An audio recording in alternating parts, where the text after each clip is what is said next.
Hi everybody, welcome back to Lockdown Lessons Part 17. So with me today, I've got Rob Dando from Finally. So firstly, if I could just say hello to Rob. Hiya, how you doing?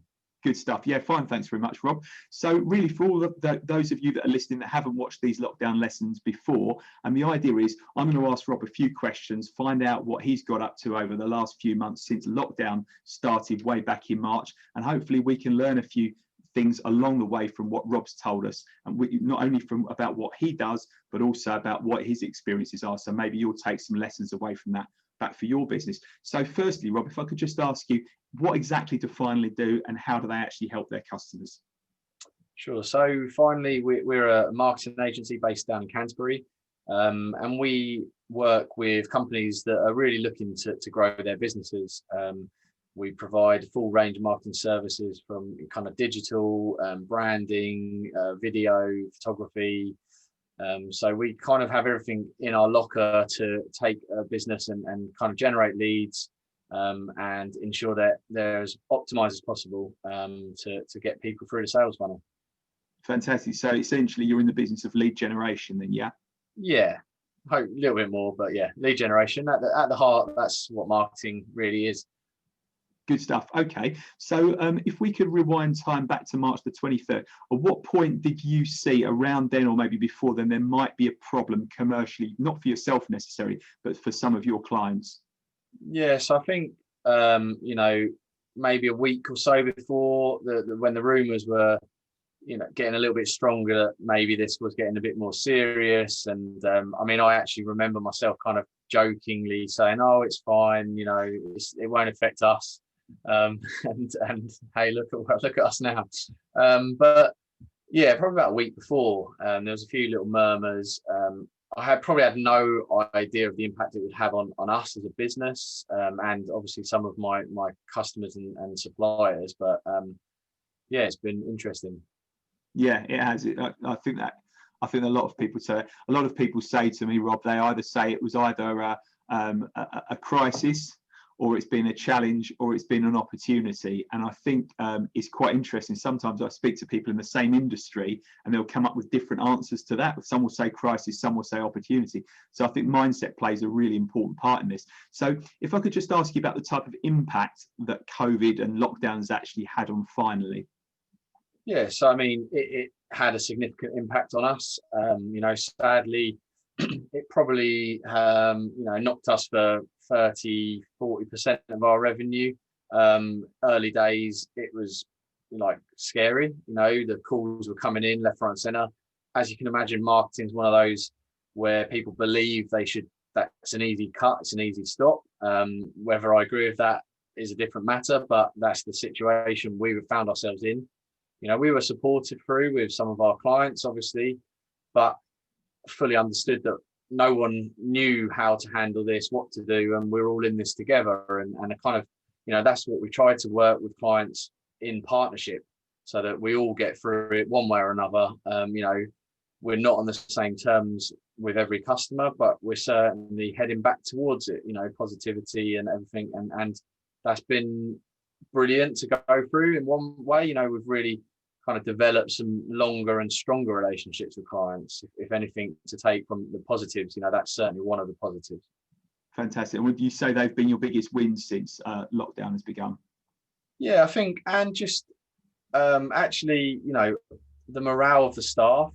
I think we were a close team. We always were, and we, obviously we play on our name Finally and family, and it's always been that. But actually, it has really been amazing. The kind of everyone's getting together, knuckling down, doing what we can for clients as well. And all my staff are 100% committed to delivering for the end client, and because ultimately we all know that their success will be our success.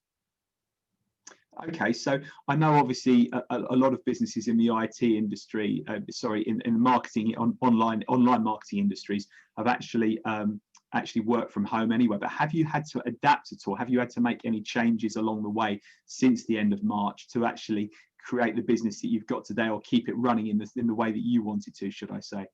Yeah, so I guess we took the opportunity to make quite a pivot ourselves as a business, and we actually changed the sectors of focus. So we kind of did what we tell our clients, to be honest, and we identified our strengths and a potential gap in the market, and we honed in on that. So we're now generally working with engineering and manufacturing companies. So that's kind of been interesting because it's a whole kind of world that we're now getting to meet new people, developing new relationships. Obviously, I've thrown myself into webinars and giving away time. Both myself and my co-founder Steve have opened our diaries up, and we've been just chatting and meeting people, which has been really, really nice.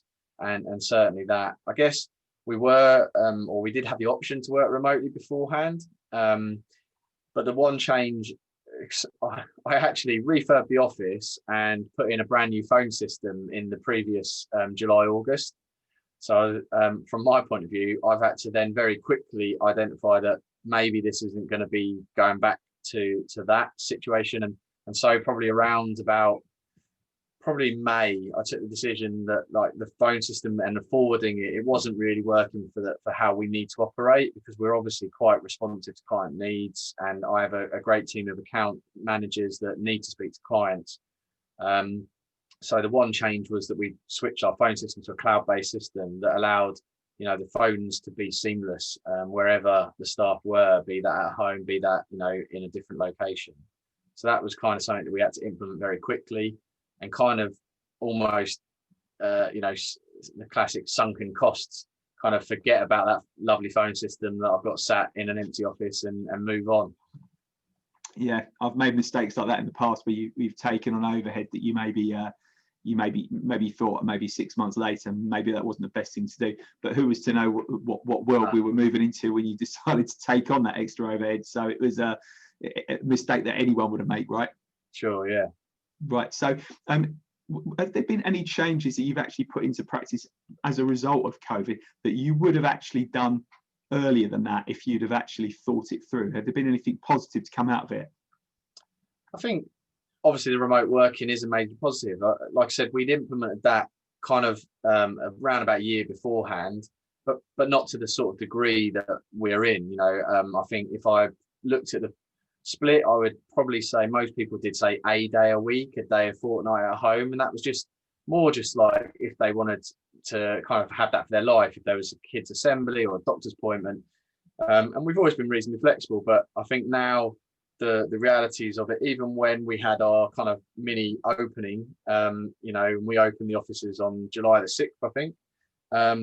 There's never been a full office. And, we now actually have like a poll on Slack every Sunday to sort of say who's in the office, because there's no particular reason for people to go in. I think that's what we've understood from a management team. It was kind of, yes, we like the idea of remote working and we wanted to give people flexibility, but in practice, there's always an underlying fear of how's that actually going to work practically? Is work going to get done? Our clients going to be okay with that?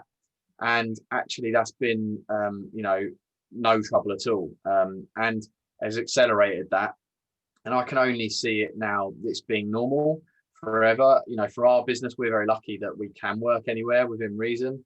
And I would say that the office will become a meeting hub, a kind of collaborative brainstorming session. We're creatives too, and nothing beats getting you in a room together and just like throwing ideas around. We've got a giant blackboard, which is one of my favorite parts of our office, where you just like pace the room, sketch around, come up with ideas. And so I don't want that kind of that atmosphere to be lost. And I think we'll be encouraging people, if they want to get together for a collaborative piece of work, come into the office, but otherwise, stay at home and do what you need to do.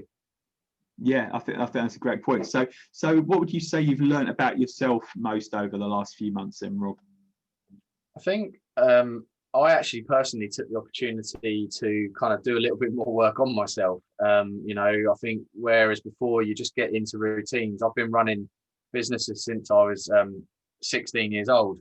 And so I've never really had a break. And I've got 2 young children. So for me, this kind of opened my eyes up to kind of trying to get that work-life balance. I've got myself a little bit fitter and healthier, which is actually helping me with work. So, you know, that's all been bonuses. And I think my abilities to probably appreciate, I've always been a risk taker. Ultimately, you know, entrepreneurs, you have to have that. But I feel like I've been able to make some quick decisions with a little bit more informed nature.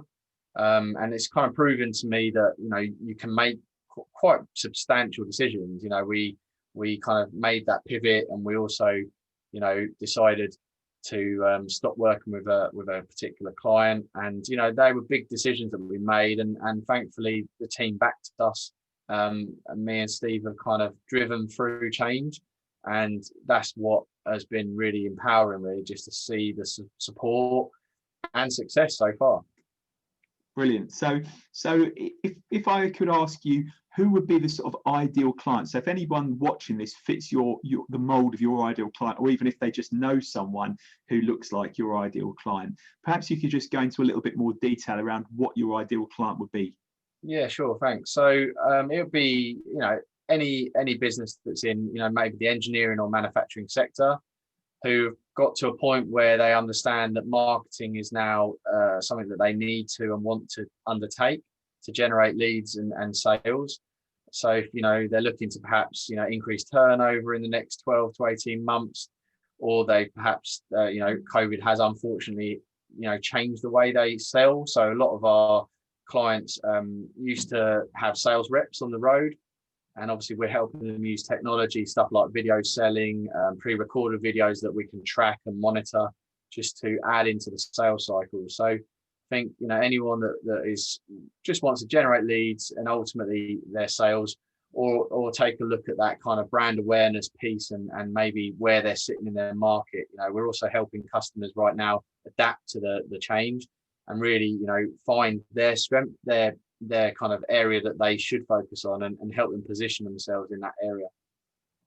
I think that's fantastic, because I think, you know, you've I don't know whether you specifically niched into engineering and manufacturing, whether that's something that's accidentally happened because you've got good at it, but I think that's definitely an industry that could help in terms of modernizing their marketing and actually getting up to speed with how their clients operate, or how their prospective clients operate, what they're looking to achieve, and for you to actually help them find clients by utilizing things like video, which most of them had never done before. I think it's absolutely fantastic. So if anyone actually wants to get in contact with you following watching this interview, then Rob, what's the best way to contact you?